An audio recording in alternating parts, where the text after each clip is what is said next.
Hello hello hello all of you student, કેમ છો? I hope તમે મસ્ત હશો, મજામાં હશો અને તમારી પ્રિપરેશન છે તે જોરો શોરોમાં શરૂ હશે. હું છું નીલમ માંગોકિયા, તમારી ઝૂલોજી એજ્યુકેટર. પીડબલ્યુ ગુજરાતી ચેનલમાં તમારું સ્વાગત છે. આજે પણ આપણે વંદા માટેની વાત કરવાની છે. વંદાની અંદર બે નાની એવી થિયરી છે. એક છે શ્વસન તંત્ર અને સેકન્ડ છે ઉત્સર્જન તંત્ર. બસ આ બે નાના નાના ટોપિક આજે આપણે જોવાના છે, શ્વસન તંત્ર અને ઉત્સર્જન તંત્ર. ઓકે, તો ફર્સ્ટ આપણે શ્વસન તંત્ર માટેની વાત કરીએ. ચાલો, વંદાને સમજવા માટે આપણે ફક્ત આ રીતે લઈએ. ચાલો, કે આ વંદો છે આ રીતે. ઓકે,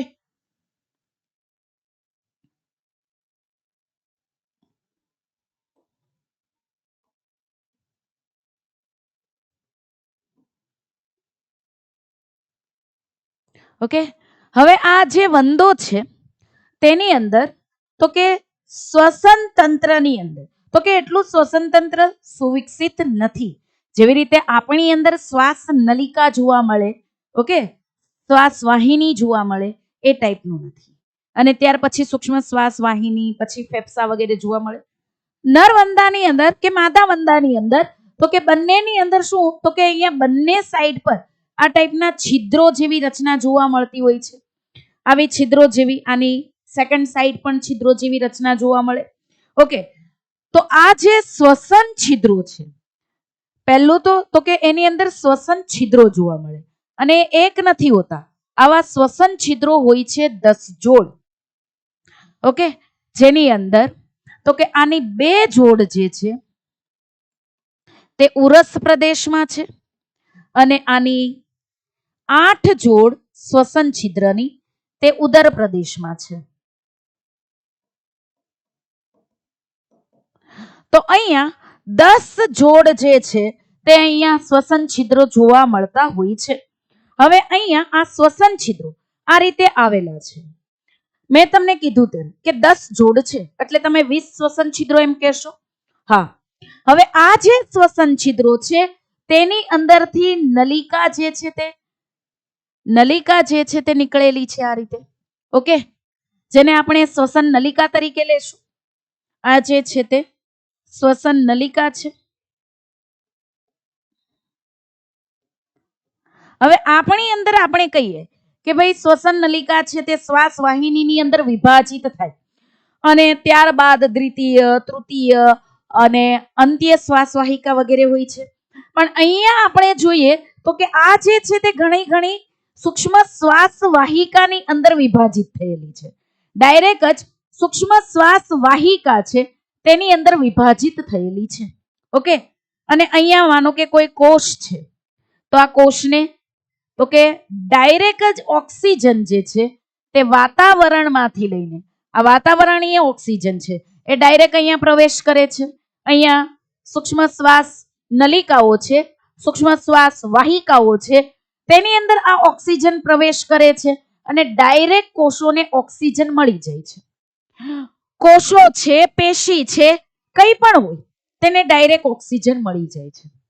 તો આ જે છે શ્વાસ વાહિકાઓ, તો એ દરેક છિદ્રની અંદર આ રીતે શ્વાસ વાહિકા જે છે તે છે. ઓકે, શ્વાસ વાહિકામાં વિભાજિત થયેલી છે શ્વાસ નલિકા. સોરી, તો વંદાનું જે આખું શરીર છે તે શ્વાસ નલિકાઓના જાળા ટાઈપનું છે. હવે એ કઈ રીતે, તો કે જુઓ અહીંયા આખું શરીર તમે જુઓ કે ભાઈ મેં કીધું કે 2 છિદ્ર છે તે ઉરસ પ્રદેશમાં છે. ઓકે, અને બાકીના દરેક છિદ્રો ઉદરમાં છે. તો અહીંયા તમે જોઈ શકો કે આખી શ્વાસ જે નલિકાઓ છે તે આખા શરીરની અંદર જાળાની જેમ પથરાયેલી છે. આમાં પણ ના ખ્યાલ આવે તો આ જો ઊંધો કરીને બતાવી દીધો, બીજું કંઈ નથી. ઓકે, તો અહીંયા શ્વાસ નલિકાઓ જે છે, સોરી શ્વાસ નળી, એની અંદરથી જે સૂક્ષ્મ શ્વાસ નલિકાઓ બનેલી છે, સૂક્ષ્મ શ્વાસ વાહિનીઓ બનેલી છે, તો તે અહીંયા વિભાજિત થયેલી છે પૂરા બોડીની અંદર. એટલે અહીંયા પૂરા બોડીની અંદર ઓક્સિજન કે કાર્બન ડાયોક્સાઇડનું વહન થાય. માનો કે અહીંયા પેશી છે, કોષ છે ને કાર્બન ડાયોક્સાઇડ નિર્માણ કર્યો છે તો એ પણ ડાયરેક્ટ કાર્બન ડાયોક્સાઇડ વાતાવરણમાં આવશે. ઓક્સિજન ડાયરેક્ટલી સપ્લાય થશે અહીંયા વંદાની બોડીની અંદર. ઓકે, એટલે ઓક્સિજન ડાયરેક્ટલી મળે છે, કાર્બન ડાયોક્સાઇડ ડાયરેક્ટલી બહાર નીકળે છે. આ જ રીતે તો હવે આપણી અંદર કેવું છે કે ભાઈ આપણી અંદર તો રુધિર છે, રુધિર દ્વારા વહન થાય છે ને. આપણે કીધેલું હતું શું હતું કે માનો કે અહીંયા ધમની છે, ધમનીની અંદર તો કે ઓક્સિજન યુક્ત રુધિરનું વહન થાય. ખ્યાલ છે તમને? હવે આ ધમની માનો કે કોઈ અંગ કે કોઈ પેશી પાસે આવે છે તો તેની અંદરથી તો કે ધમનિકાઓની અંદર વિભાજિત થઈ જાય. અહીંયાથી મેં તમને કીધેલું હતું પ્રવાહી બહાર આવે, જે કંઈ પણ સેલ છે તેને ઓક્સિજન પણ પ્રોવાઈડ કરશે, કાર્બન ડાયોક્સાઇડ અહીંયા આવી જશે. ઓકે, અને ત્યારબાદ ફરી આ કાર્બન ડાયોક્સાઇડ યુક્ત પ્રવાહી તો કે અહીંયા શિરિકામાં ભળી જાય અને ત્યારબાદ શિરાની અંદર કાર્બન ડાયોક્સાઇડ યુક્ત રુધિર છે, કાર્બન ડાયોક્સાઇડ યુક્ત રુધિર તે વહન પામે. તો આપણી અંદર રુધિર જે છે તે ઓક્સિજન અને કાર્બન ડાયોક્સાઇડ નું વહન કરે છે, પણ અહીંયા આ ટાઈપનો જોવા નહીં મળે. કેમ નહીં મળે? તો તમને ખબર છે કે વંદાની અંદર ખુલ્લું રુધિરાભિસરણ તંત્ર જોવા મળે છે. તમને ખ્યાલ છે કે અહીંયા રુધિર છે આખા શરીર ગુહાની અંદર. ઓકે, તો આ રુધિરની અંદર ખુલ્લા પ્રકારનો જો હું વાત કરું કે ખુલ્લું રુધિરાભિસરણ તંત્ર જોવા મળે છે. ઓકે,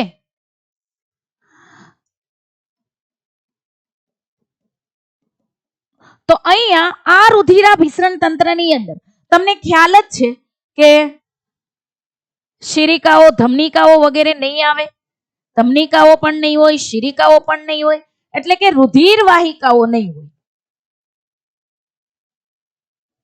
ઓકે, અહીંયા તો કે રુધિર વાહિકાઓ છે નહીં, એટલે અહીંયા રુધિર હૃદયમાંથી ડાયરેક્ટ ક્યાં ઠલવાય? શરીર ગુહાની અંદર. ઓકે, અને શરીરમાંથી હૃદયમાં ઠલવાય. પણ અહીંયા કોઈ બંધ તંત્રની અંદર વહન નથી થતું, અને જ્યારે બંધ તંત્રની અંદર વહન ના થાય તો એટલું પ્રેશર છે જ નહીં ને, અને એટલું પ્રેશર નથી તો ઓક્સિજન દરેક કોષ અને દરેક અંગ અને દરેક પેશીને મળવો જોઈએ. પણ એ ઓક્સિજન માટે જો વંદો એમ ટ્રસ્ટ કરીને બેસી જાય રુધિર પર કે ભાઈ હા રુધિર આવશે, ઓક્સિજન આપશે અંગને, પેશીને કે કોષને, તો એ નહીં આપી શકે. કેમ કે ધીરે ધીરે ધીરે રુધિરનું વહન થાય છે, એટલું દબાણ છે જ નહીં.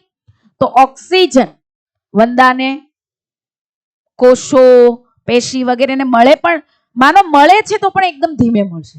હવે વંદો જે છે સંધિપાદ સમુદાયનો પ્રાણી છે, અને તમને ખ્યાલ છે કે એની સક્સેસનું પાછળ રહસ્ય તો કે પગે પણ દોડી શકે છે, જલ્દી જલ્દી દોડી શકે છે. તમે વંદાને મારવા જાઓ તો તમને ખ્યાલ છે કે વંદો જલ્દી જલ્દી દોડી જશે. ઓકે, કાં તો તમારી સામે આવીને આમ ઉડતો હશે, તમે બેડ પર ચડતા હશો, આ કરતા હશો કે વંદો આવી ગયો. જનરલી થતું હોય છે. ઓકે, આવું. તો અહીંયા આ વંદાને ચાલવા કે દોડવા માટે શક્તિની તો જરૂર છે, તો આ શક્તિ ઓક્સિજન માંથી મળે છે. તો ઓક્સિજન તો ડાયરેક્ટ ઘણું બધું જોઈએ. હવે વંદો ભરોસો કરીને બેસી રહે કે હા ભાઈ રુધિર આવશે, આપશે, હવે કોષોને આપશે, સમજાવે. ઓકે, રુધિર આપશે, સોરી ઓક્સિજન આપશે, તો એ ક્યારેય પણ મેળ પડી શકે નહીં. એટલે ડાયરેક્ટલી જ વંદો શું કરે છે ભાઈ રુધિરને કે તારે કઈ કામ નથી કરવું, હું છું. ડાયરેક્ટલી વાતાવરણીય ઓક્સિજન છે તે કોષો, પેશીઓ અને અંગોને સપ્લાય કરે છે. ઓકે, તો પછી તમને એમ થશે તો રુધિરનું કામ શું છે? રુધિરની અંદર જો શ્વસન રંજક નથી, હિમોલિમ્ફ તરીકે ઓળખવામાં આવે, રંગવિહીન છે, એ પણ તમને ખ્યાલ છે. તો તમને એમ થશે તો રુધિરનું કામ શું છે? તો કે ભાઈ રુધિરનું કામ છે એ તો ફક્ત ઓક્સિજનનું વહન નથી કરતા, બીજા વેસ્ટ મટીરિયલ, નાઇટ્રોજિનેઝ પદાર્થ છે, ઓકે, પોષક ઘટકોનું વહન કરે છે. બહારથી આવતા સૂક્ષ્મજીવો સામે રક્ષણ પણ તો જરૂરી છે. તો અહીંયા બહારથી આવતા સૂક્ષ્મજીવો જે છે તેને પણ મારવાનું કામ તો કરે જ છે ને, તો ફેગોસાઇટ્સ તરીકે પણ વર્તે છે. એટલે રુધિર અન્ય પદાર્થોના વહન માટે તો જરૂરી છે. ઓકે, ફક્ત શ્વસન વાયુ જે છે ઓક્સિજન હોય કે કાર્બન ડાયોક્સાઇડ, તો તેનું વહન ક્યારેય પણ વંદામાં રુધિર દ્વારા થતું નથી. આ માઇન્ડ ફિટ કરી દેજો. આ જે કોન્સેપ્ટ છે તે માઇન્ડમાં ફિટ કરી દેજો. ઓકે, ચાલો, માઇન્ડ તો ફિટ જ હશે ઓબ્વિયસલી. તો જો આ મેં તમને દર્શાવેલું છે, આકૃતિ એમ જ લીધેલી છે, તમારી બુકની અંદર નહીં હોય. ટ્રેકિયલ વિંગ છે, કઈ વાંધો નથી. ચાલો, આ જે છે તે શ્વાસ નલિકા છે. ઓકે, અહીંયા તમને ઉરસીય આપેલું છે. ઓકે, ત્યાર પછી તમને ઉદરીય આપેલું છે, અહીંયા જે કંઈ પણ છે તે, અને આખી શ્વાસ સૂક્ષ્મ શ્વાસ વાહિકાઓ જે છે તે આખા શરીરની અંદર તો કે ફેલાયેલી બતાવેલી છે. શ્વાસ નલિકાનું જાળું તમને બતાવેલું છે. સેમ એ જ રીતે આની અંદર તમને બતાવેલું છે. ઓકે, જો હવે શરીરની પાર્શ્વ બાજુ એટલે કે બંને બાજુએ છિદ્ર છે, એ સમજજો. બંને બાજુએ છિદ્ર છે, એવું નહીં કે ફક્ત ને ફક્ત. તમે તો અહીંયા આકૃતિની અંદર જોશો તો પણ ખ્યાલ આવી જશે. બંને બાજુએ છિદ્ર છે. ઓકે, ખ્યાલ આવ્યો?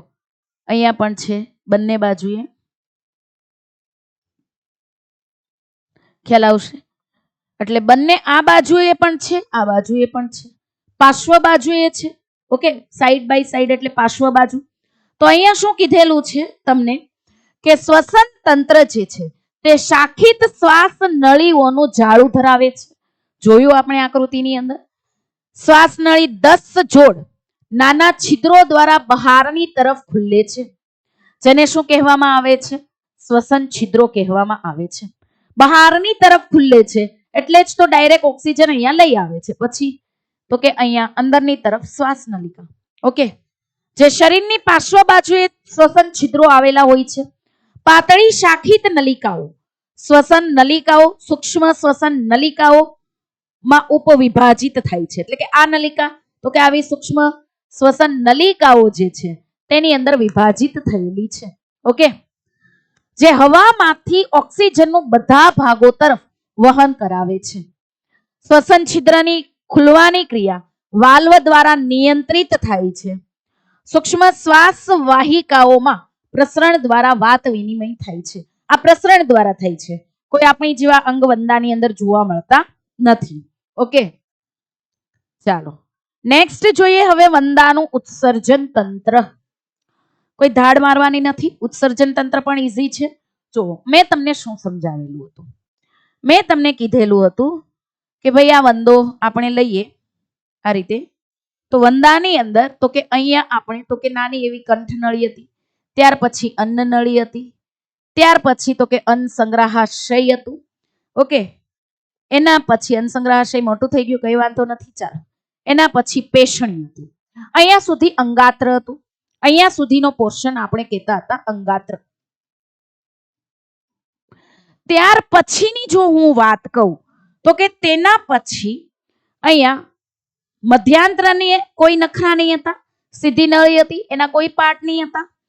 ત્યાર પછી જો હું તમને વાત કરું તો અહીંયા મધ્યાંત્ર પછી શેષાંત્ર હતું, ત્યારબાદ પહોળો ભાગ કોલોન હતો, અને ત્યારબાદ તો કે મળાશય જે છે તે આવેલું હતું, અને અહીંયા મળદ્વાર હતું. આ રીતે આપણે જોતા હતા, જેની અંદર આપણે જોયું હતું કે જ્યાં મધ્યાંત્ર છે અને શેષાંત્ર છે, સોરી મધ્યાંત્ર જે છે અને આ આપણે લખી દઈએ મધ્યાંત્ર. ઓકે, અને અહીંયા આપણે લખીએ પશ્વાંત્ર. તો જ્યાં મધ્યાંત્ર અને પશ્વાંત્ર છે ત્યાં આ ટાઈપની જોડાણ સ્થાને તો કે આ ટાઈપની 150 જેટલી માલપિધ્ય નલિકાઓ જે છે તે આવેલી છે. આ ટાઈપની કેટલી? 150 જેટલી માલપિધ્ય નલિકાઓ આવેલી છે અહીંયા. તો અહીંયા લખી શકીએ કે માલપિધ્ય નલિકાઓ. માલપિધ્ય નલિકાઓ જે મુખ્ય ઉત્સર્ગ એકમ છે, કોનો? વંદાનો મુખ્ય ઉત્સર્ગ એકમ. ઓકે, વંદાનો છે. હવે શું થાય છે તો મેં કીધેલું હતું કે ભાઈ અહીંયા રુધિરની અંદર તો કે અહીંયા વેસ્ટ આવેલું છે, નાઇટ્રોજિનેઝ વેસ્ટ, કેમ કે આખી રુધિર ગુહા છે, આ રુધિરથી ભરેલી છે એટલે રુધિર ગુહા, હિમોસિલ. ઓકે, આ રુધિર ગુહાની અંદર તો કે અહીંયા નાઇટ્રોજિનેઝ વેસ્ટ છે બધે જ. તો આ નાઇટ્રોજિનેઝ વેસ્ટ યુરિક એસિડ સ્વરૂપે છે. તો આ નાઇટ્રોજિનેઝ વેસ્ટ છે એ શું કરે છે? માલપિધ્ય નલિકાઓ તો કે પોતાની અંદર લઈ લે છે નાઇટ્રોજિનેઝ વેસ્ટ, અને ક્યાં? એ ઠાલવે છે. તો કે અહીંયા પશ્વાંત્રની અંદર ઠાલવે છે. શું કર્યું માલપિત્તીય નલિકાએ? માલપિત્તીય નલિકાએ તો કે આ નાઇટ્રોજિનેઝ વેસ્ટ છે તે લઈ લીધું અને એને કેમાં શેમાં ઠલવી દીધું? એને તો કે એને ઠલવી દીધું અહીંયા પશ્વાંત્રની અંદર. ચાલો આ બધું જતું રહ્યું છે, મારે ફરીથી કરવું પડશે. જુઓ, ઓકે, અને યસ,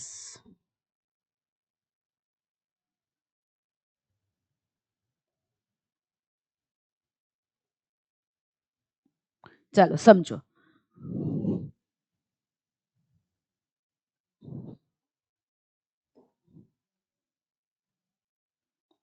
અહીંયા સમજો, અહીંયા ધ્યાન આપો.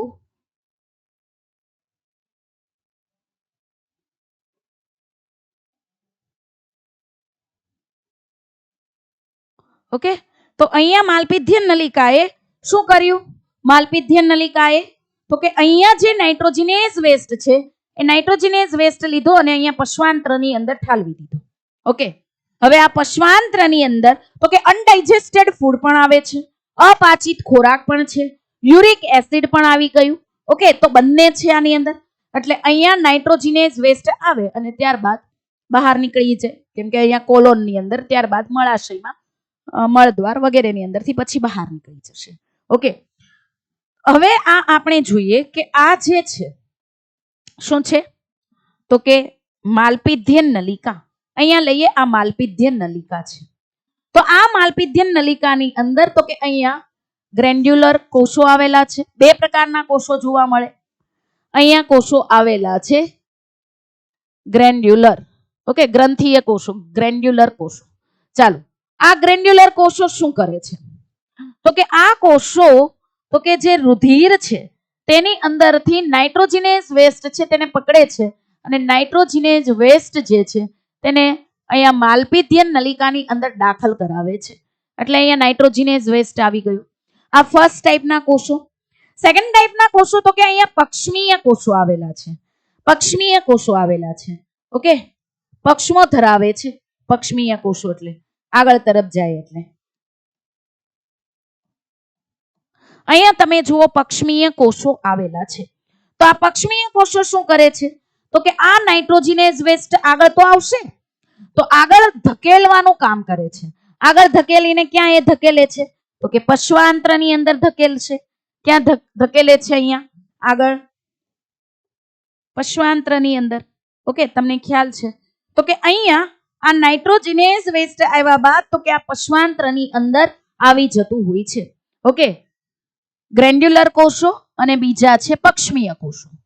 આ ગ્રેન્ડ્યુલર કોષો નાઇટ્રોજિનેઝ વેસ્ટ છે, નાઇટ્રોજિનેઝ ઉત્સર્ગ પદાર્થ છે, તેને અહીંયા અંદર લાવે માલપિત્તીય નલિકાની અંદર અને આગળ તેનું વહન તો કે આ સેકન્ડ જે પક્ષમીય કોષો છે તે તેનું વહન કરાવવાનું કામ કરાવે અને વહન થઈને ક્યાં આવે તો કે અહીંયા પશ્વાંત્રની અંદર આવતું હોય છે. ઓકે, ચાલો એટલું તમને ખ્યાલ આવ્યો હશે કે કઈ રીતે પશ્વાંત્રની અંદર આવે.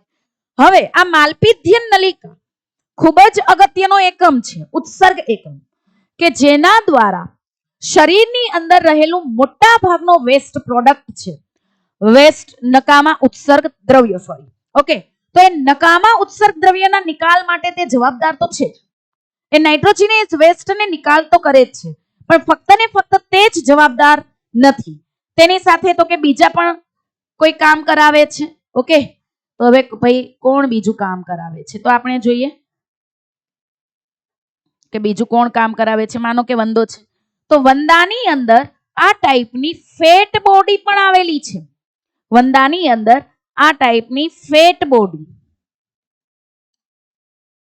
પણ આવેલી છે. ઓકે, આ ટાઈપની ફેટ બોડીઝ છે. હવે આ ફેટ બોડીની અંદર તો કે ઘણા બધા કોષો આવેલા છે જે અલગ અલગ કાર્ય માટે સંકળાયેલા છે. ઓકે, અલગ અલગ કામ તે કરે છે, પણ અહીંયા એક વિશિષ્ટ ટાઈપના કોષો પણ આવેલા છે. એક વિશિષ્ટ ટાઈપના કોષો પણ આવેલા છે. આ કોષોનું કામ શું છે? વિશિષ્ટ ટાઈપના કોષો આવેલા તેનું કામ શું છે?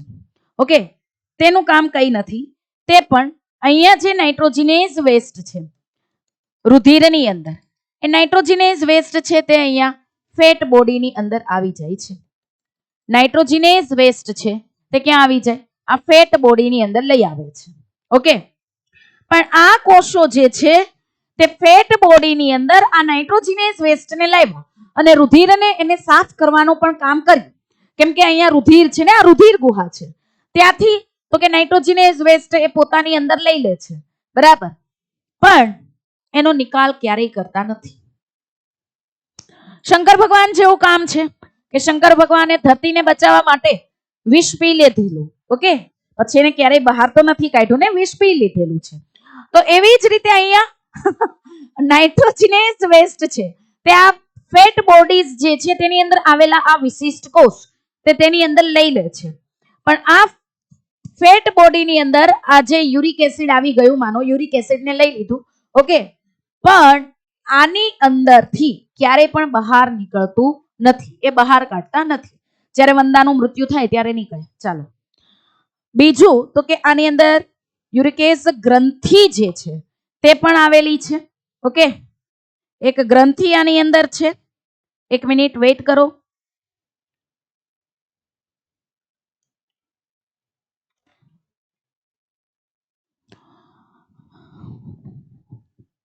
ચાલો, મેં કીધું યુરિકેઝ ગ્રંથિ, યુરિકોઝ ગ્રંથિ એમ પણ આપણે લખી શકીએ. આ ગ્રંથિ શું કરે છે તો કે આ ગ્રંથિ ફક્ત ને ફક્ત નરમાં આવેલી છે, નરવંદામાં. આ પણ શું કરે તો કે યુરિક એસિડને પોતાની અંદર લે છે. યુરિક એસિડ જે છે તે યુરિક એસિડને પોતાની અંદર લઈ લે છે. ઓકે, પણ આ થોડા સમય માટે છે.